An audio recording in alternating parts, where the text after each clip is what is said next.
Hello, എല്ലാവർക്കും സുഖമല്ലേ? അപ്പോൾ ഇന്നൊരു ഹെയർ വാഷ് ഡേ ആണ്. അപ്പോൾ ഞാനിന്ന് ചെയ്യാൻ പോകുന്നത്, അപ്പോൾ ഒന്ന് തല കുളിച്ചിട്ട് വരാം. ഓക്കെ.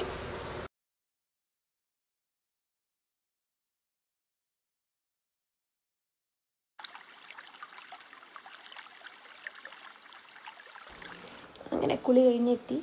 ഇനി കുറച്ച് സ്കിൻ കെയർ പരിപാടി തുടങ്ങാം. ഞാനങ്ങനെ കാര്യമായിട്ട് സ്കിൻ കെയർ ഒന്നും ചെയ്യാത്ത ആളാണ്. ജസ്റ്റ് മോയ്സ്ചറൈസർ ചെയ്യുക, ഒരു സൺസ്ക്രീൻ ഇടുക, പിന്നെ കുറച്ച് ലിപ് ബാം, അത്രേ ഉള്ളൂ. അപ്പോൾ മോയ്സ്ചറൈസർ ഇട്ടതിന് ശേഷം സൺസ്ക്രീന് നിങ്ങൾ കാണുന്നത് ഭയങ്കര ഷോക്കായിട്ടായിരിക്കും. എൻ്റെ സൺസ്ക്രീൻ ഇപ്പോൾ കഴിയാറായിട്ട് മാക്സിമം ഞാനത് ഊറ്റിയെടുത്തുകൊണ്ടിരിക്കുകയാണ്. പുതിയ ഒരെണ്ണം എൻ്റെ കയ്യിലുണ്ട്, പക്ഷേ ഇത് മാക്സിമം യൂസ് ചെയ്തിട്ട് പൊട്ടിക്കാമെന്ന് വിചാരിച്ചിട്ട് എടുത്ത് വെച്ചിരിക്കുകയാണ്.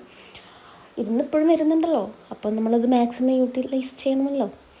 അങ്ങനെ അടുത്ത ഞാൻ ഡീകോൺസ്ട്രക്റ്റിൻ്റെ തന്നെ ലിപ് ബാമാണ് യൂസ് ചെയ്യാറുള്ളത്. ഇതെനിക്ക് ആക്ച്വലി നല്ല വർക്കിംഗ് ആയിട്ടാണ് തോന്നിയിട്ടുള്ളത്. ഞാനിപ്പോൾ കുറേ ആയി യൂസ് ചെയ്യുന്നുണ്ട്. അപ്പോൾ അത്രേ ഉള്ളൂ. അടുത്ത വീഡിയോയിൽ കാണാം. ബൈ.